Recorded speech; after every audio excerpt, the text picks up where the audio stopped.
Hi, I'm Matthias, and this is Colt's New Model Pocket pistol, more commonly known by collectors as the Root model of 1855. Well, actually, this is a reproduction. We'll see how accurate, by the way, that nickname is after we get this into the light box. With an overall length of 7 3/4 of an inch and weighing in just over 1.5 pounds, this palm-sized percussion pistol was clearly intended for the user's pocket. Width was kept minimal thanks to not only using a 5-shot cylinder, but also chambering it for a muzzle-loading .31 caliber ball or bullet. And this is the larger version of our pistol today. Now, of course, this is a single-action-only operation, as expected of Colt's patent firearms at that time. Now, when it comes to black powder, by the way, I have to especially recommend our ardent supporter, Ballistol. I have an entire package of their wipes right here. I like these when I go out for black powder. They're absolutely perfect for removing fouling and salts that will wreck your black powder firearms, and the time it takes you to get a good night's sleep. You can use these on range. I actually will cut them up and use them like a patch real quick, but make sure to rinse those fired pieces out, be they originals or reproductions, and follow that up with some drying out, and then a thin protective coat of, you'll never guess it, Ballistol, a product developed specifically to work as well on black powder as it does on smokeless. But if you're watching this episode, you probably already know all of this. Top up today and make sure to say that we sent you. Also, as this is a Reprocussion episode focused on Colt's firearms, I need to go ahead and thank Rock Island Auction House. They have kindly shared their collection of reference images with us, which allows us for a much more detailed telling of our story today. I'll also say that many of you might try asking me about the current market value of some of these percussion Colts, but that's an ever-sliding scale and not part of the way we run our show. For those kinds of questions, I'd recommend contacting the premier man in the middle of such negotiations. Strictly for research purposes, mind you. Now, before we get started on the Root revolver, I have a pair of confessions. The first is that this isn't a normal Reprocussion episode because our reproduction Root isn't reliably functional. I don't know if you guys can see it, that cylinder doesn't spin. So we had to shoot an original, which makes this more of a normal primer episode. However, I wanted to keep the story in order, hence the name. The second thing that you should know is that data on this revolver is extremely scarce, and it's the least written on of Colt's revolver families. So there may be some fuzzy resolution, and hopefully in the future, a more complete story will emerge. Alright, let's get into it. In our last episode, we left off with the Colt model of 1851, nicknamed the Navy. This was the extremely successful .36 caliber belt pistol. Just before the introduction of our pistol today, Colt's available products looked like these. The .36 caliber Navy sat in the middle with the Army-style .44 Dragoon above, and the Pocket Model .32 below. Strangely, there is no obvious gap in the product line, except, of course, to update the .44, which is, in hindsight, what would eventually happen. However, this was not Colt's initial intention. Instead, it seems that Samuel Colt had wanted to replace the whole line, perhaps in part to cement a new patent and another guarantee of control over the market for decades to come. Much of Colt's next-generation design would receive both technical input and direct production support from one Elisha King Root. Born in Belchertown, Massachusetts, May 5th of 1808, young Elisha grew up on a farm, with his initial education coming from common district schooling during the winter months. His job, however, was not a farmhand, but as a bobbin boy in a cotton mill. These children would run bobbins to the women working the looms. They were also responsible for other odd jobs, and even light mechanical resets and repair. At age 15, Elisha Root apprenticed to a machine shop in Ware. The same year, he witnessed young Sam Colt's sea mine testing on Ware Pond and protected him from an angry crowd soaked by his overachievement. At age 24, Root was employed by the Collins Axe Company, whose management included Harris Colt, cousin to Sam, and financial investment also came from Elisha Colt, Sam's uncle. Root also took his first wife this year, Charlotte Chapin, with whom he had one son before her apparent death, of which I sadly have no records available. In 1845, however, he remarried to one Matilda Colt, another of Samuel's cousins. While at Collins Axe Company, Root revolutionized their production methods, developing new forging, tempering, and even automated coarse sharpening, dramatically reducing the cost of manufacture. This allowed him to rise to the position of works manager. There was very little that could move him from this esteemed position, but of course, Samuel Colt wanted him. At this point in the story, Colt's Pearl Street factory is up and running, the Dragoon is selling, and the Pocket model has just been introduced. With his feet under him, what Colt needed was efficiency and the foresight to develop a proper large-scale factory later on. So in 1849, he managed to hire Root away from Collins Axe. This was accomplished by a letter promising to pay him as much again as you are now receiving. And if that wasn't satisfactory, he could fix himself such compensation as he thinks fair and reasonable. The important thing is that you come to me at the earliest possible moment. I sincerely believe Colt recognized how quickly inefficiencies could eat away at his profits. Root became Colt's superintendent. Frankly, it was a wise choice, as Elisha Root would go on to refine the existing works, train excellent employees, and develop new manufacturing methods, plus the tools to execute them for Colt's production lines. It's hard to imagine the Phase 3 Colt powerhouse without Root's endeavors. He also had a hand in all subsequent Colt revolvers, including the already covered 1851. Strangely, this hand was felt more so in the overall works themselves than his now namesake pistol, though. That's because it's hard to distinguish exactly who invented what on the revolver that I have here today. Only one feature can be traced directly to Root's name, but let's talk about the revolver that Elisha Root wanted to produce, at least at first. Root was both aware of and would later purchase 2 patents, each of them using grooves set in the cylinder itself in order to index a revolver for firing. The first was from Whittier in 1837, and the second was from Jacquith, which actually had its grooves set at the rear. These designs could be seen as simpler and more robust in some ways. Root adapted the concepts to his own form of indexing, notably better designed to allow the hammer to be eased down. His initial work included a sliding pin attached to the hammer, though this was later refined. Root's initial patent caveat was filed in December of 1849 in the USA, the same year that he was first employed at Colts. Now at that time, I'm frankly unsure what lockwork or other features were provided. What you just saw was from a later British patent of 1853. It's important to remember Sam Colt would delay patents for as long as possible in order to enjoy the most protection possible in production. So the dates on the patents do not indicate the year that they were invented. Root's final patent on this method of operation, and the first in the USA to receive protection, was filed in 1855. Because the drawing also features sidehammer lockwork and other features of our pistol today, it has been assumed that the pistol as a whole was his creation. This revolver, however, is a double action. Pulling the trigger readies that lockwork. The core functionality was never put into production at Colts. Instead, our gun here features just one component that we can attribute positively to Elisha Root. It has to do with the loading lever. You see, the old method was just a simple hinged piston-like operation. The pressure required was severe, and thanks to this, it was often inconsistent. Variation in seating the ball or bullet, even from one chamber to the next, meant both accuracy and precision could be heavily affected, let alone exhausting the user. Again, an 1853 British patent is our first visual example of Root's idea, though it seems to have been described in a US patent caveat back in 1851. The invention is a rack and pinion styled loading lever. This gear-like interaction between the lever hinge and matching teeth under the barrel allows for more leverage and consistent leverage throughout the pull, making loading much lighter and therefore more consistent. This creeping lever, as it's called by collectors, is visible in Root's 1855 patent as well. However, it was not specifically claimed. Whether that was an oversight or a careful scheme is up for debate. However, just to get a sneak peek at the future, in 1859, Root received an extension on the 1855 patent, which now explicitly claimed the lever operation. Once again, it seems Sam Colt was playing games to buy as much time as possible for his patents. Hell, we know of letters where he explicitly says that if he got the extension, he'd donate significant sums to the politicians involved.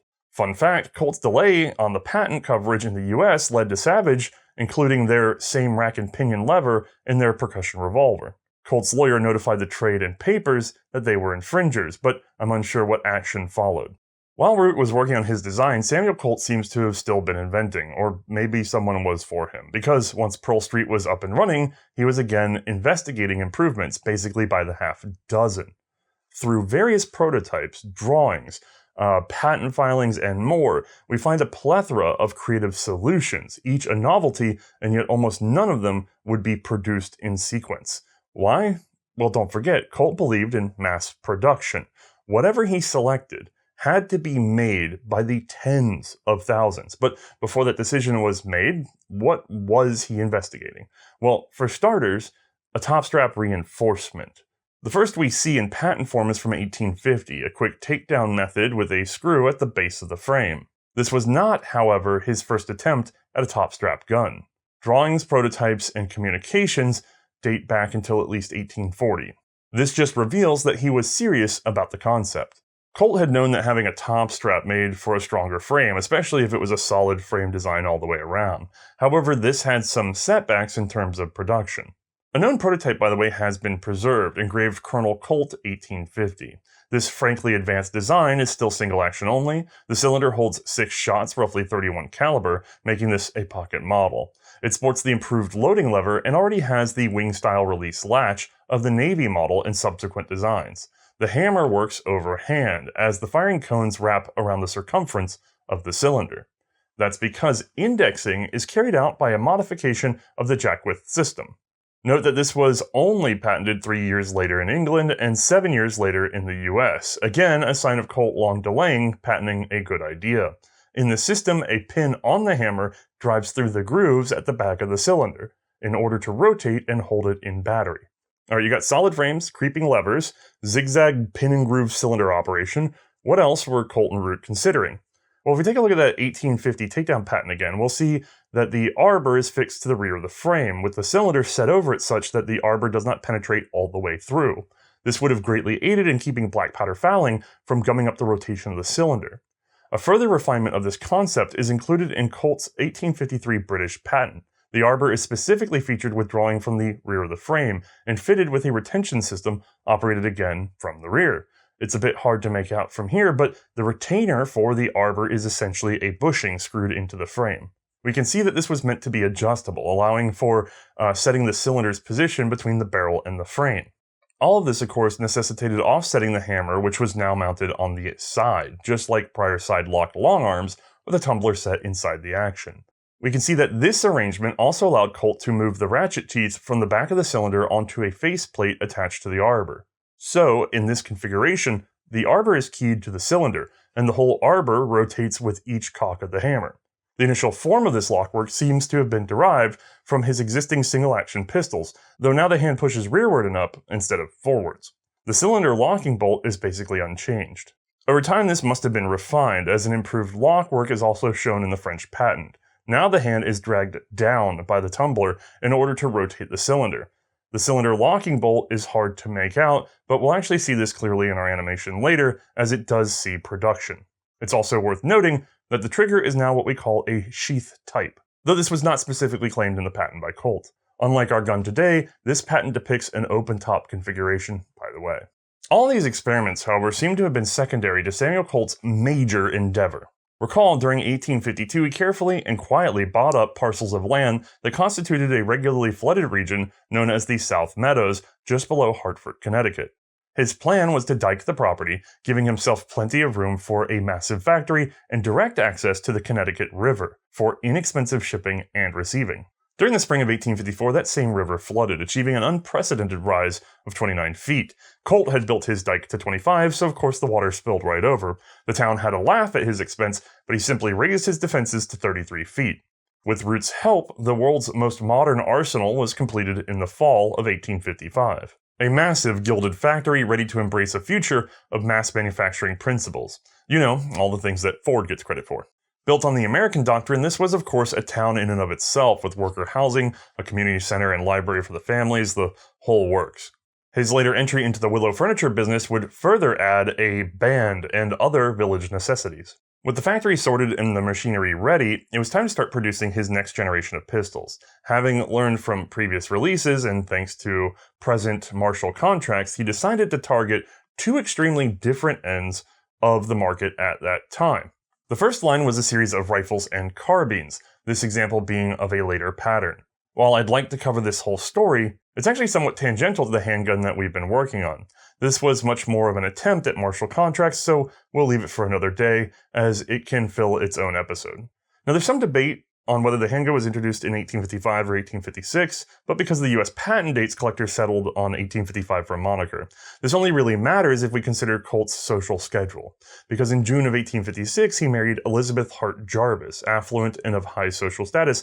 Elizabeth was a far cry from his first wife. His brother's wife. That was his brother's wife. Regardless, Miss Jarvis was a big enough catch, and Colt was now established enough to surrender his public bachelorhood. Samuel Colt promised to take his bride on a honeymoon throughout Europe, including Belgium, the Netherlands, Bavaria, Vienna, and eventually Russia, where they attended the coronation of Tsar Alexander II, which wasn't actually an option for regular tradesmen, but Sam Colt managed to bribe himself into an unpaid position as a special attaché to the American embassy in Russia. While away, Colt foresaw a financial cooling, all but predicting the Panic of 1857. This is often credited as the world's first economic crisis, now communicated via telegraph. For the American market, the recovery wouldn't come until the Civil War. In preparation, Colt took the company public-ish, retaining 2/3 ownership for himself. He opted not only to keep his cash on hand, and not in the banks, but also to convert it to silver and gold. One cannot afford to depend on bankers. Most of them do not understand their business very well, and none of them are any use in an emergency or hard times. This financial downturn also helps explain the conservatism applied to this next generation of Colt's revolvers. So instead of competing with any of his current products, Colt opted to release a .265 caliber Very Pocket model. Mind you, the current pocket pistol was 31. All of that innovation was squeezed into a very small package.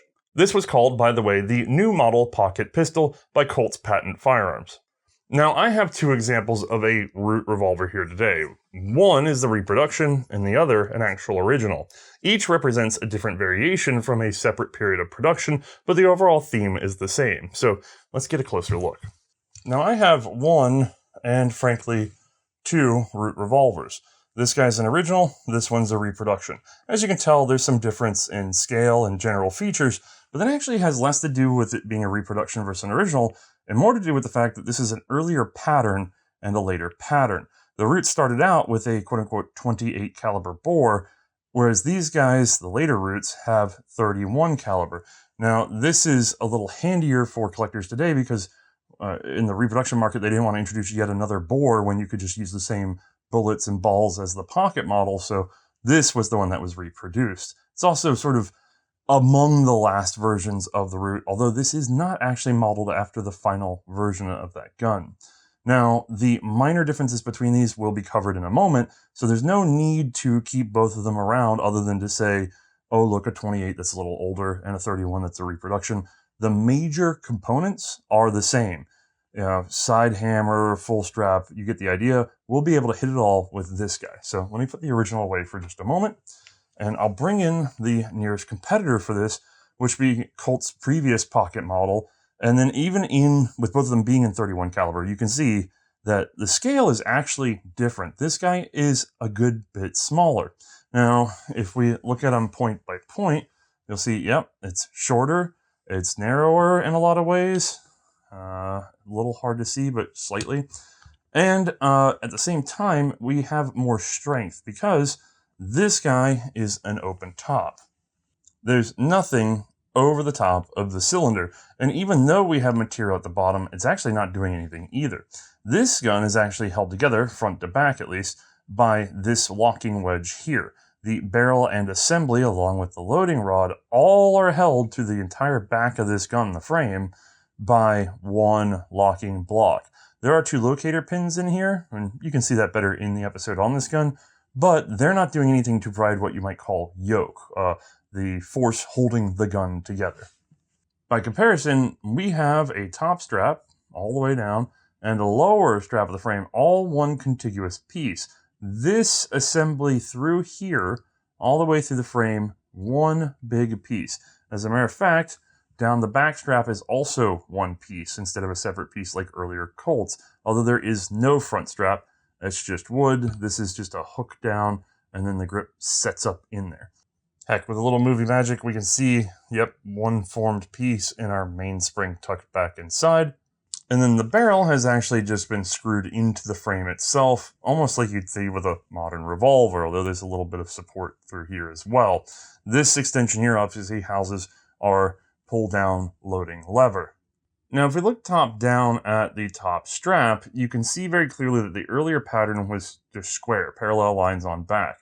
The later pattern has this gentle taper. Both of these are stronger than the precursor Colts, and yet this, especially for being a little 28, is really strong. by comparison. This was likely done because it was an unnecessary amount of strength, and this managed to reduce weight for the pistol even after the jump up on a larger caliber.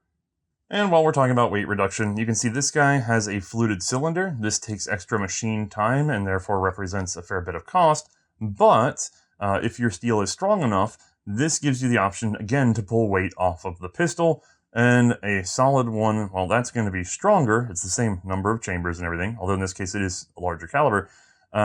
It's also going to represent much faster milling operation. You're going to be able to get these out of the factory much quicker and less expensively, although again, it's going to weigh more. Now, this is, of course, a single action only pistol, which means we must cock the hammer back every time we want to fire.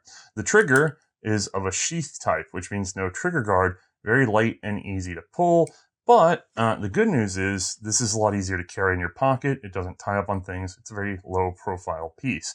Being a single action only, it's not a big deal that we could accidentally pull the trigger, because with the hammer in the down position, we got nothing. And then the loading / safety position would be the half cock, where the cylinder is free to rotate and the trigger cannot drop our hammer. So this may be the intended carry case, or this may have been a gun that was expected to be carried with an empty chamber on one and used as a 4-shot. This is actually the first time in the Colt patterns that I've seen them set up without some sort of safety pin or intermediate hammer position that is extremely deliberate and very strong. If you see, if I set this into a middle position and really rock it forward, I can still just rotate it over. So you still might have an accidental tap on that percussion cap if this were dropped. So this is sort of the least safe of a loaded, like fully loaded percussion pistol from the Colt family. I'm not really sure why none of those previous safety features are included, and it makes me suspicious that we've all been missing out on something that they intended and yet hasn't been passed down, because it kind of breaks the way they've all been used up until this point. This one, more so than any other gun that I've seen in this series, fits the mold of the, well, you might as well carry it with one chamber empty, which is something of an occasion that happens much later on when people find that the half-cock sear isn't as strong as they hoped. In the original era of these percussion guns, that probably wasn't the biggest concern. Now, because of this gun's unique lock work, they actually took a step back in time and put the hammer off to the side with an internal tumbler. This right side hammer is one of the most iconic features of this pistol, and it's something that people notice right away. It also serves another purpose, which is that it covers a, well, I'd almost call it an assembly window that includes the hand and its flat spring. You can see it working down in there. If I cock the hammer back, you see the hand drop. That's because it is attached directly to the hammer via this pin here. It's a bit much to dig it out right now, but trust me, it's that little guy wiggling there. Hammer goes up, nothing moves, because when hammer comes down, well, let me get it all the way down. When hammer comes down, cylinder rotates. And that's because our hand is actually hooked over backwards. It's clawing this way and yanking down. And when it does, it yanks on a set of teeth that are on the arbor. The arbor, the central pin on which the cylinder usually rotates in a gun, is actually the rotating member here. It has a set of lugs inside the cylinder, so the cylinder and arbor always rotate together. And if you're curious, these little stops, these little notches all the way around are locking bolt notches, so that when this gun is aligned for fire, the cylinder doesn't rotate. As you heard, this is ever so slightly out of time, but look, we're firm now. That's because at the back, our locking bolt is doing its job right there. It's risen. If we fire the gun and start to cock back, you'll see it get out of the way until it snaps back into place and locks her up again.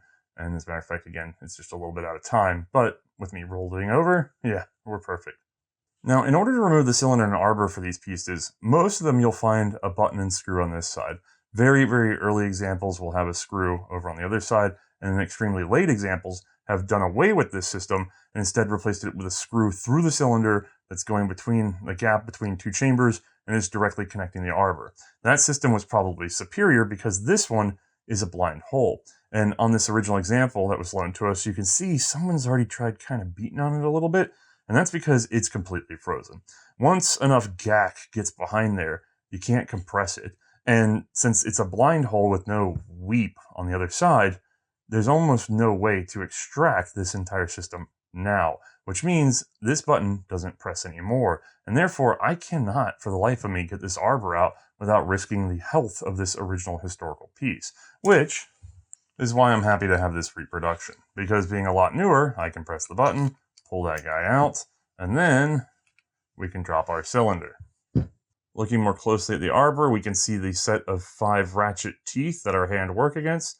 We can also see our notches for our 5 lock positions, and at the front we can see our little square lug that's going to engage inside the cylinder so that it always rotates together with our arbor. Right there, these guys turn together. I'm driving with my right hand. And then at the very front, there's a very teeny little cap that's holding this whole thing in with the thanks of the button that we saw on the side of the frame. That's downright delicate. Now in the case of our reproduction, our cylinder is very plain. It's a 5-chamber, one of which is still a little bit dirty. We'll have to clean that up in a moment. And at the back, yep, we've got 5 of our firing cones or nipples. Now, later production guns, these were removable like you see here, square heads that could be turned out. But earlier production ones were actually gone ahead and milled straight into the cylinder. You couldn't get them out, so take care with those early pieces. Now, if it were a flat side like this one, no fluting, it should have a scene engraved on it, although it doesn't seem to be present on this reproduction.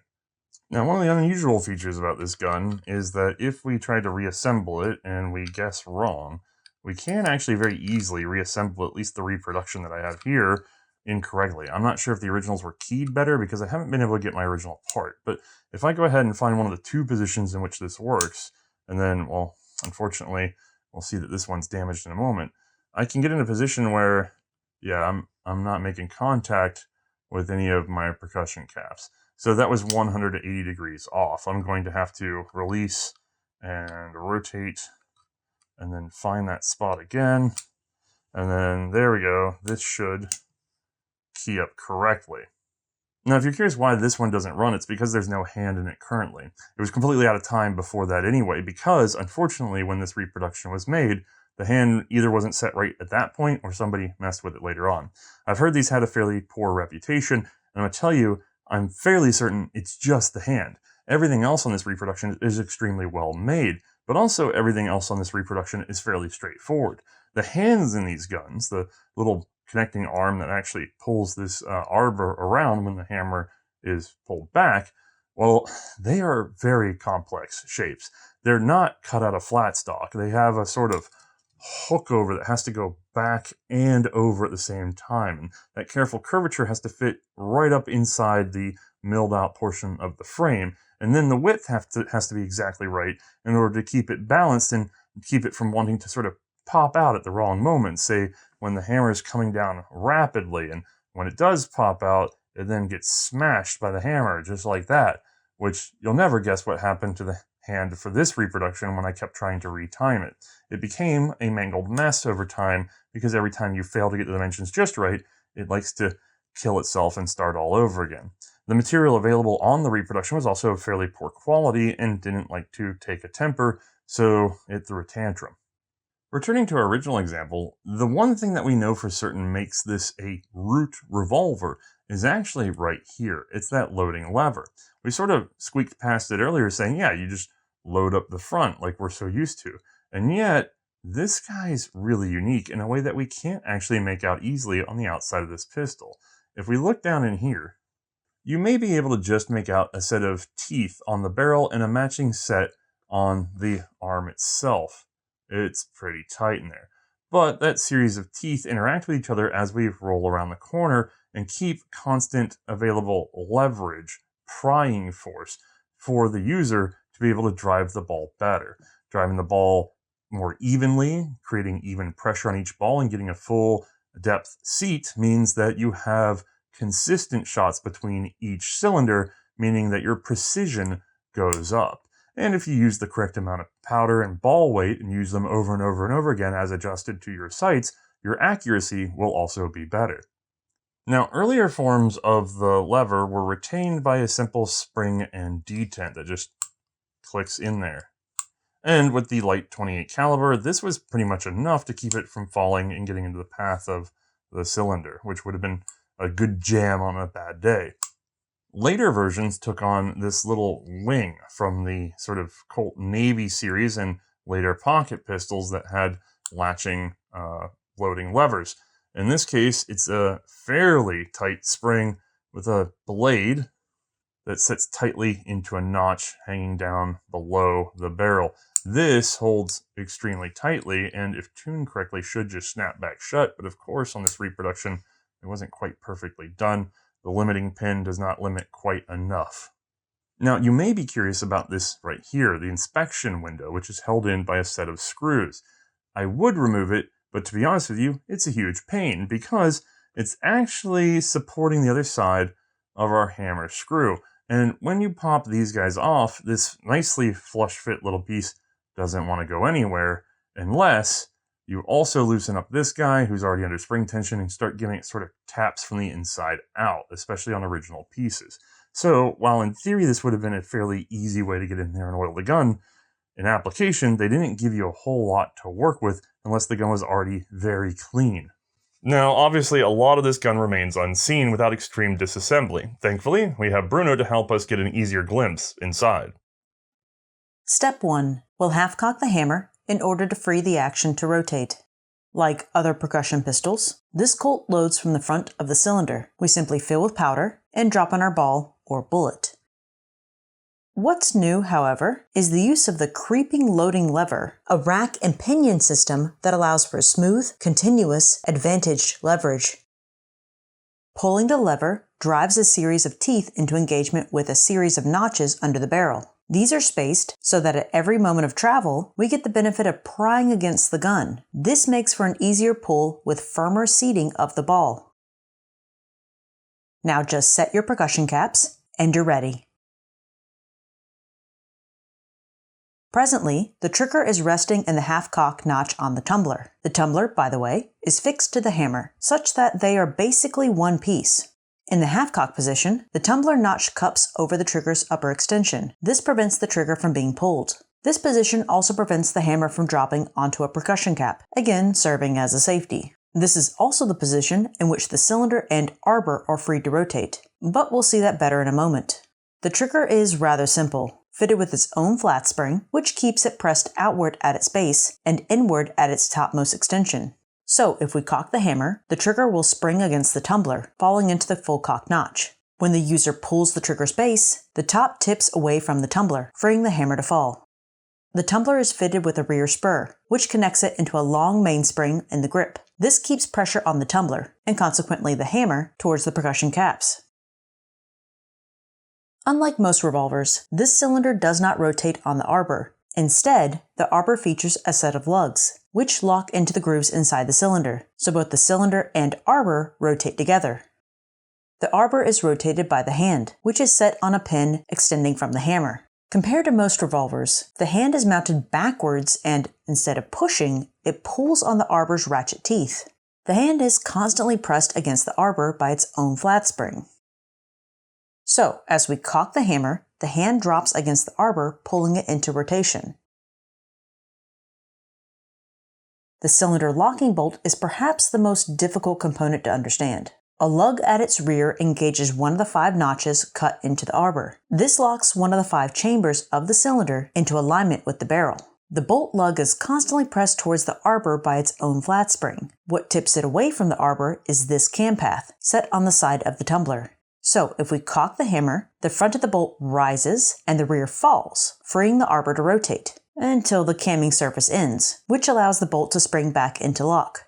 Before we fire the revolver, take note of this sloped surface on the tumbler, which matches this opposing slope on the cylinder bolt's extension. As the hammer falls, the tumbler flexes the locking bolt extension laterally. This means the bolt remains locked even as the pistol fires. With the hammer down, the bolt extension is at the base of the cam path once more, ready to start over. Alright, that's it. An interesting twist on a simple single-action revolver.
absolutely adorable. But a bit anachronistic, as this is what severe collectors call a Model 3 root. This is a classification that was born out of observation of existing examples, which has unfortunately evolved over time. As usual, I somewhat disagree with how they laid it all out, so I'm going to give you my best effort at the chronology and include notes on the accepted collector's terminology as we go along. The first version of the new Model Pocket featured what we'll call a 28 caliber bore just for shorthand. It has an octagonal barrel with 3 7/16 of an inch length, and the loading lever was octagonal as well. It was also held in place by a linear plunger that served as a hidden detent. Streamlined and smooth, this was likely to eliminate snag when used from the pocket. The cylinder is round and features an engraved scene like previous Colts. This time it depicts a fight with the natives outside of a cabin, a bit frontier-oriented and perhaps optimistic in its authority for an ostensibly city pistol. The arbor retaining screw is on the right side of the frame. Collectors have dubbed this arrangement the Model 1. If you find the same pistol with a larger priming scallop, well, they'll tell you it's a Model 1A. This appears around serial number 175. Much more numerous is what they call the Model 2. Now the barrel is 3.5 inches long, and the loading lever is round. Those flats were likely annoying to cut and polish evenly. Around serial number 18,800 or so, the cylinder latch screw was moved to the left side of the frame. Collectors consider this a 2A, mostly because once acknowledged they didn't want to disturb the original designations. I frankly consider it a more major change. Sometime around the year 1859, Colts introduced their new silver spring steel, an improved steel that allowed for stronger cylinders, and thanks to some fluting, lighter ones as well. This change kicks in around 25,500 and represents what collectors call the Model 3. In 1861, the 28 caliber was superseded by 31. This brought the root in line with the existing pocket pistol, and likely allowed it to share both ammunition and raw components with the old model.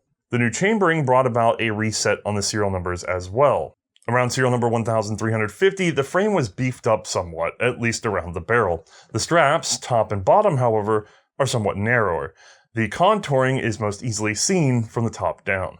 The collector's Model 5 recognizes the introduction of a simplified rounded barrel. This same serial range contains examples with optional 4.5-inch barrels. These are, according to the collectors, the 5A, though I don't think it's necessary to declare a model for an optional barrel length. Confusingly, in the supposed 5 series, the Navy-style lever catch appears, stronger locking, but a greater snag risk.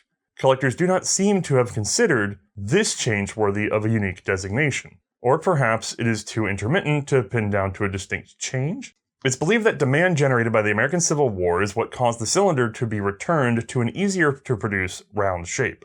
This is also when removable firing cones, or nipples, were introduced. Collectors call this the Model 6, and if longer barreled, the 6A. The most significant change, to me, appears around serial number 11,000. Here, the arbor retention method has been removed from the frame, likely for the same reasons that our example today is all jammed up. Instead, the arbor is now held by a screw set through the cylinder wall itself. This is, to collectors, the Model 7, and if paired with a 4.5-inch barrel, the 7A. Okay, that's a lot of changes for such a little gun. All of these would have come with their own flask and mold, and sometimes tools like, say, a nipple wrench, especially for those last two models. Now, given its diminutive size, the Root was supposed to be something of a holdout gun, a method of personal defense that could fit in the pocket. However, that didn't stop it from serving in the American Civil War. That conflict brought out every manner of handgun a man could lay hands on, and the Root was no exception. It features prominently in just about all of its variations in a variety of portraits from the conflict, both North and South. Now, sadly, I have no accounts of this being used in combat, but maybe one will turn up. Now, to my knowledge, no one has presented evidence of exactly when the Root stopped production. Like so many pistols, it was likely made in excess, piled up in inventory to take advantage of the assembly line savings, and then sold off for years to come. Post-Civil War interest in breech loaders and metallic cartridges actually dogged much of Colt's product line, causing it to sit on shelves for way too long. From serials observed, it's roughly estimated that 40,000 or perhaps up to 44,000 of these little guys were produced in total. So not the strongest seller for Colts, but still a good showing, especially compared to many of its contemporaries from other manufacturers. Most of the records for these guys were unfortunately lost in the factory fire of 1864. That fire, by the way, is a matter for another day. So instead, let me excite you with theories about what could have been. Prototypes exist for both a 36 caliber or Navy model Root and a 44 caliber or Army model. This big boy was actually worked up on a modified carbine frame. It's likely both of these were planned to replace the old models before the war, the demands of which kept Colt's patent firearms from switching horses midstream. Maybe. There's some evidence that the Model 1860 44 caliber Army Revolver, a gun we're going to cover in detail another day, mind you, was put out of production months before the factory caught fire. Some speculate that Elisha Root may have been retooling for a true new Model 44 when sabotage interrupted his plans. Just like the Pocket Root and all other percussion guns, post-war interest in breech loading doomed any notion of expanding this new model line.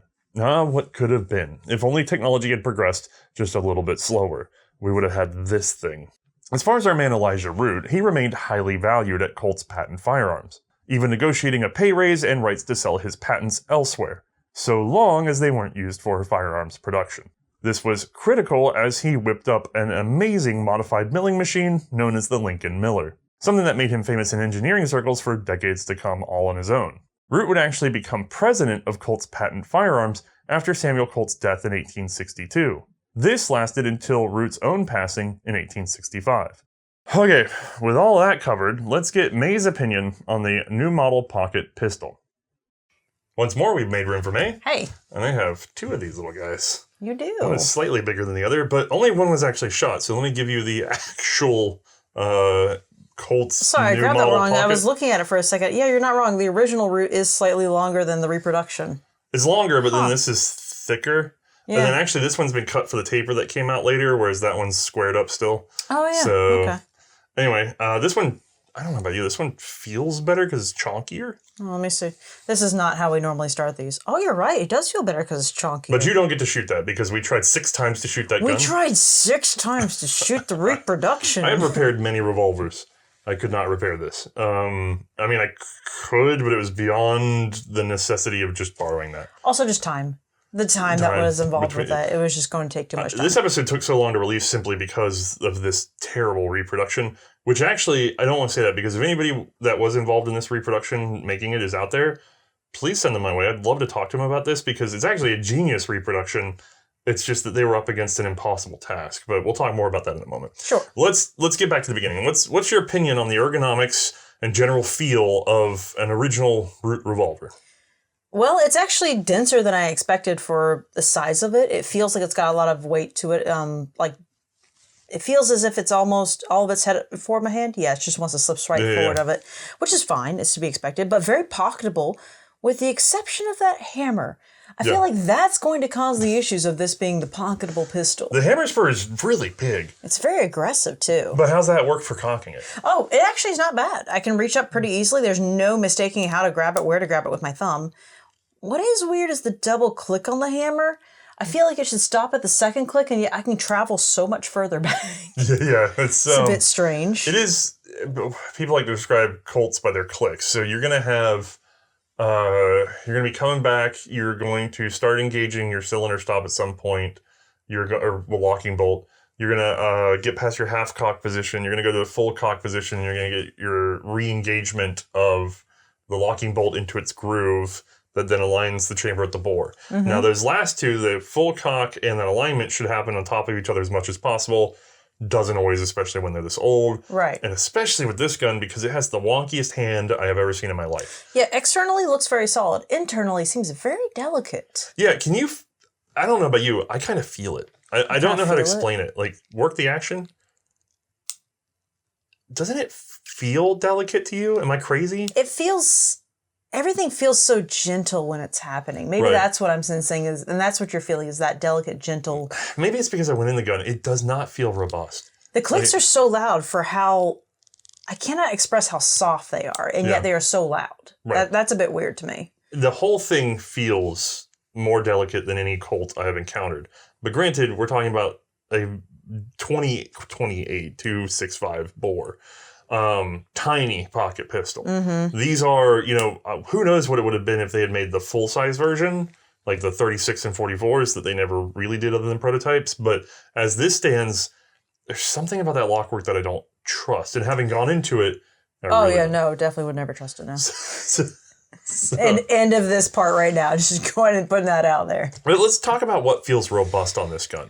So it wasn't really something I noticed until, I think it was probably when I was actually going to load this piece, that it was right there in front of me, and something about me staring at it actually clicked over. This is a full, solid wraparound frame around the cylinder. Right, top strap. That's new for Colt. That really is. Yes, we haven't seen that yet. So that was surprising. I didn't expect that. So that does have a robustness there that I was not expecting.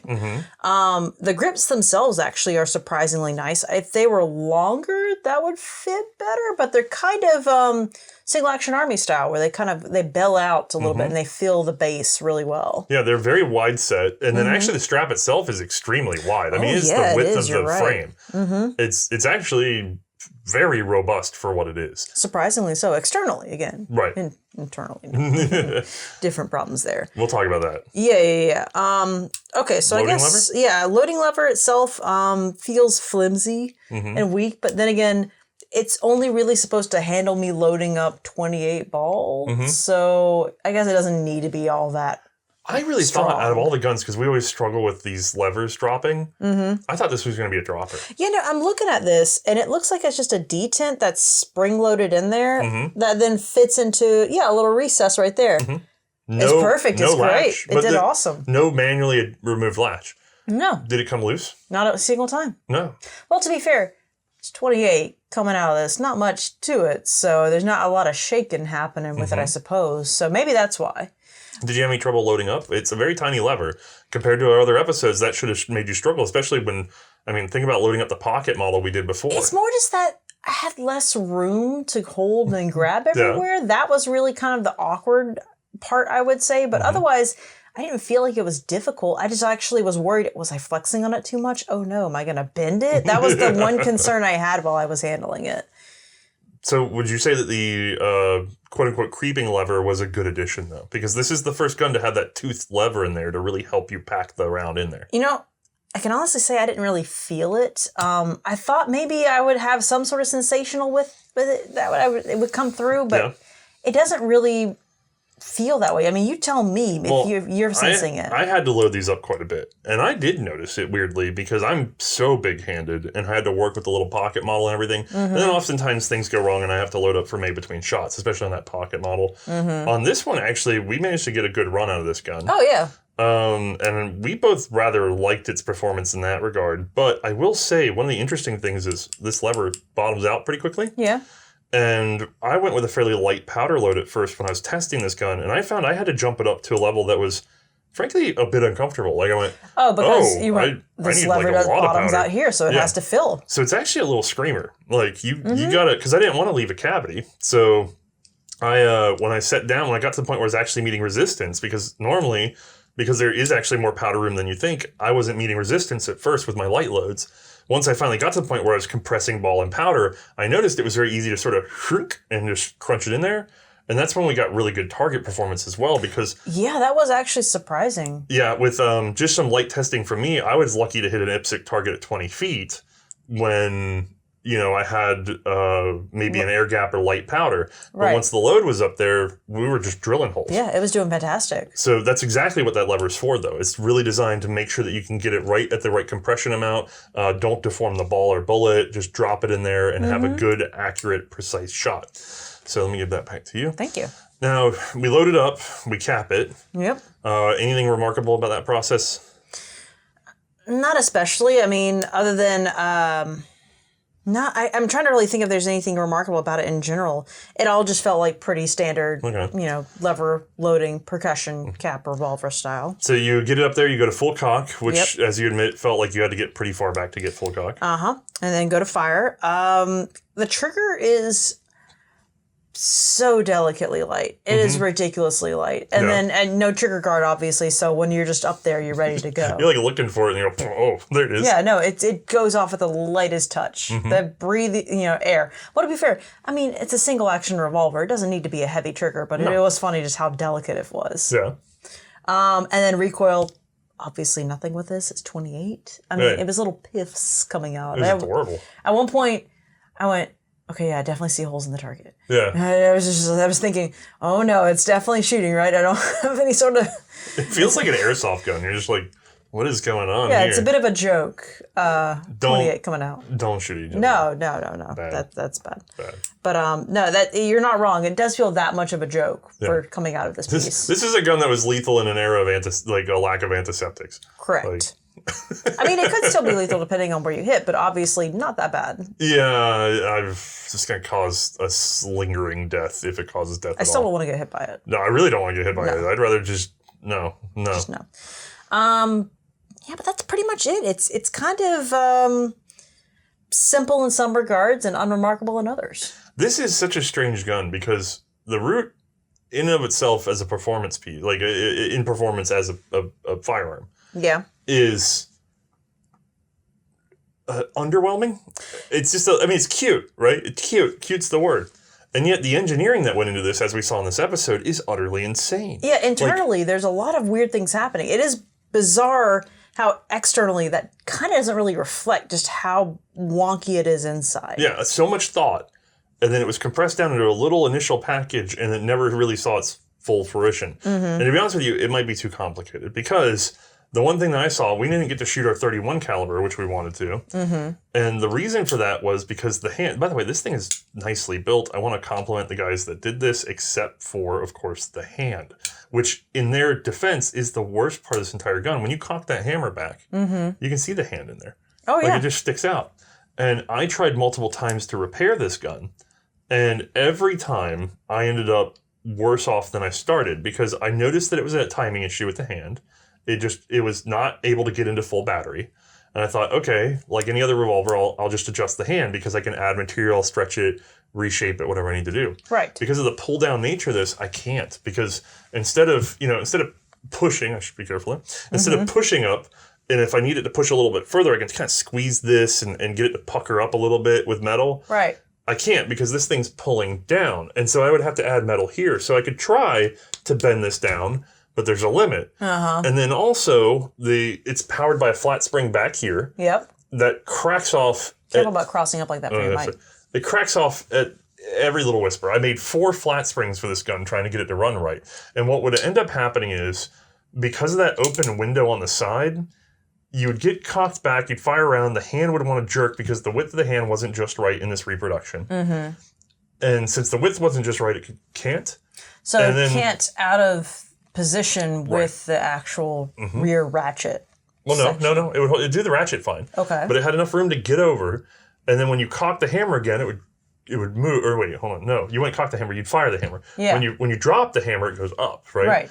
And when you drop the hammer, it goes up rapidly. It manages to escape the window, sticks its little head out. The hammer. So it just like popped out like, right. hello. It goes, hello, and the hammer goes, waka, and bends the crap out of it, or breaks it off.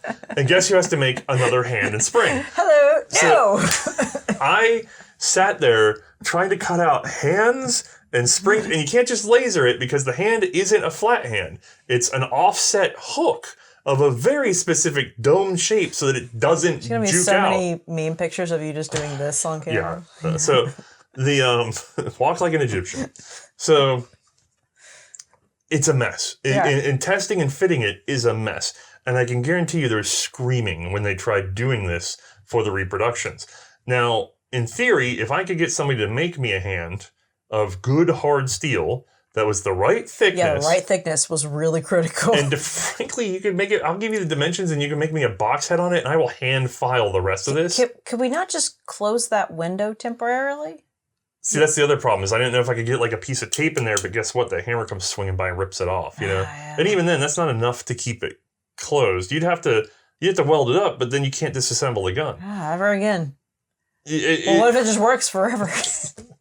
It's an utter mess. Now, granted, it's shielded when the hammer's down. Like, when you have this gun rested, no problem. And that's how you should be carrying it, is like so. So, in other words, it should be sealed most of the time. This is actually a chamber-empty gun as far as I can tell, more so than other Colts. It's interesting. Everybody talks about chamber-emptying the Colts, but it wasn't all that necessary because they had safety pins and things like that. But actually, as we saw earlier, there's no There's no rest area on this gun. Right. Except for the caps themselves sort of not wanting to cross the hammer if they were long enough, but that's not a good thing.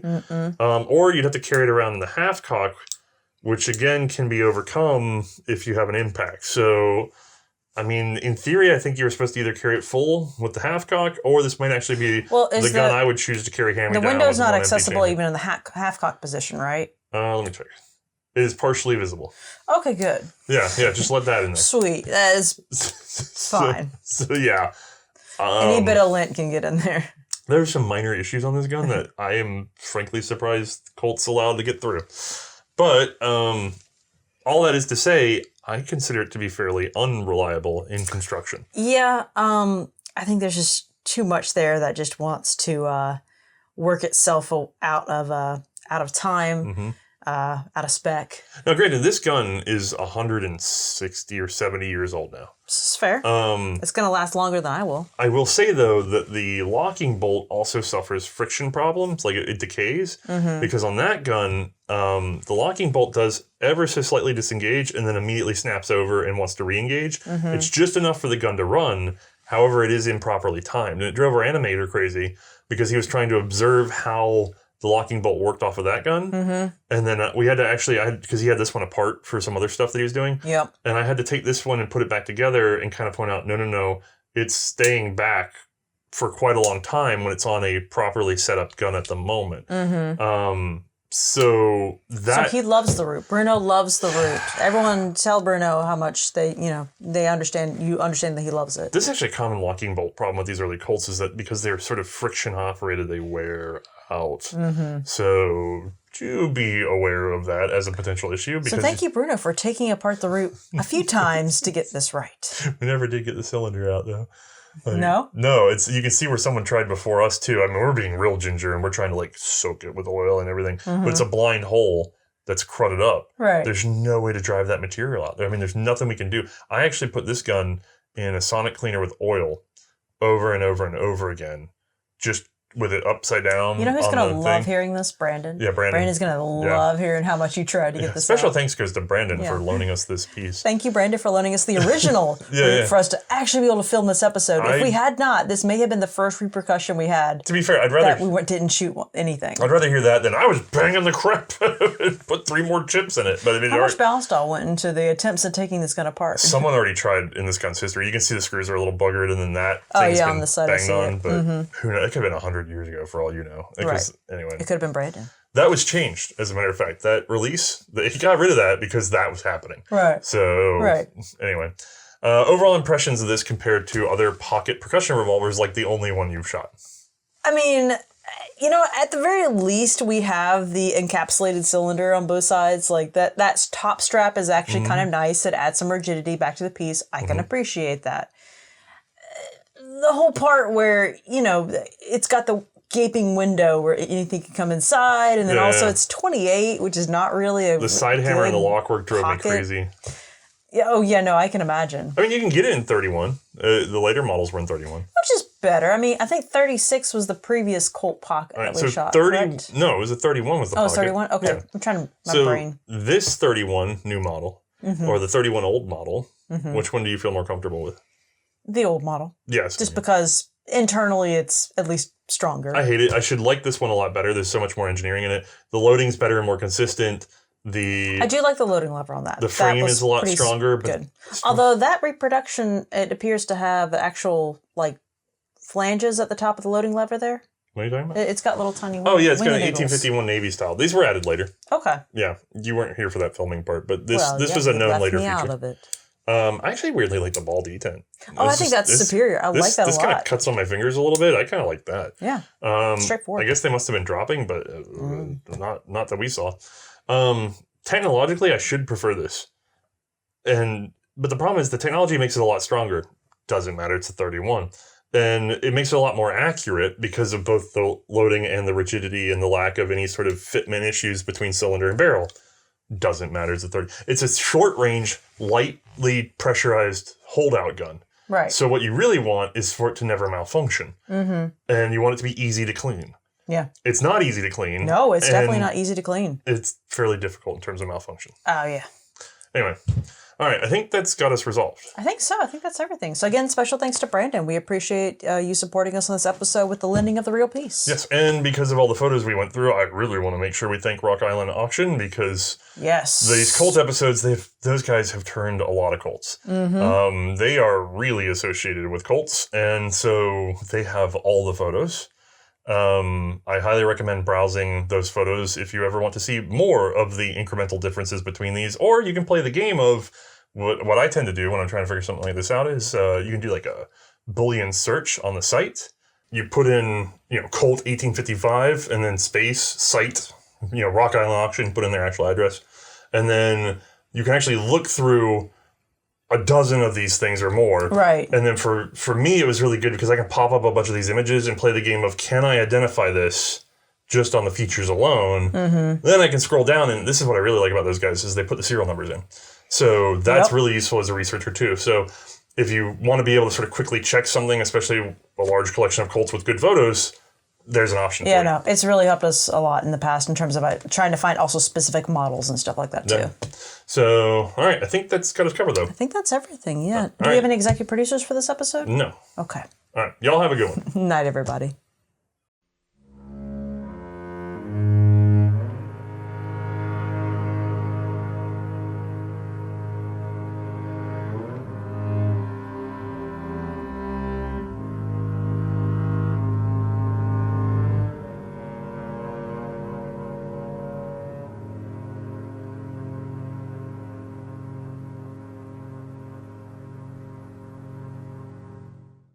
But all I know is there's maybe a sign, two buildings and a street sign. That's what I saw. And all of them said Lotta Wada.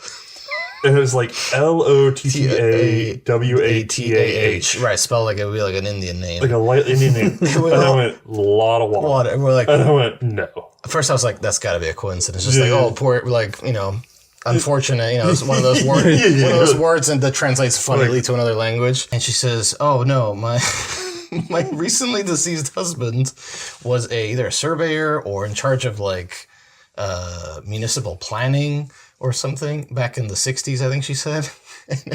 And when they were out there coming up with road names, he just jotted down on his notes, map, whatever, boy, that road down there, all it leads to is a lot of water. And he just made a note. Somebody apparently looked at that and went, okay. I guess that's they made it. That's a lot of water. And they printed a bunch of signs. And they went out there and they staked them in, and boom. All right, so that's extraneous stuff. We finally get to go to the gun show. I want to point out Tim Prince of Antiques Roadshow and the owner of College Hill Arsenal. Yes. Unbelievably lovely man. Yeah. Always, absolute gentleman. Yeah. He has this like impish smile and twinkle in his eye. Like he has like a Keebler elf. Yeah. Yeah, but he'll keep the smile and you just see his eyes and like he's laughing. And I'll give her a point for professionalism. We ordered the same thing, and he made his incorrect order. And then as soon as she was done, she looked at me and she's like, "Is yours the same?" And I'm like, "Hell no!" I would have done it right. Medium rare. And you could see the nod. You're like, if I trust it, rare. If I have a little distrust, medium rare. But we're not going into this safe for human consumption land. Screw that. Forget it. So. As we cock the hammer, it tips the stop's forward projection downwards, away from the cylinder, until the stop's rearward projection slips off the hammer pin. Then the stop springs back against the cylinder wall. It then rides along as the cylinder rotates until one of 6 notches crosses its path, at which point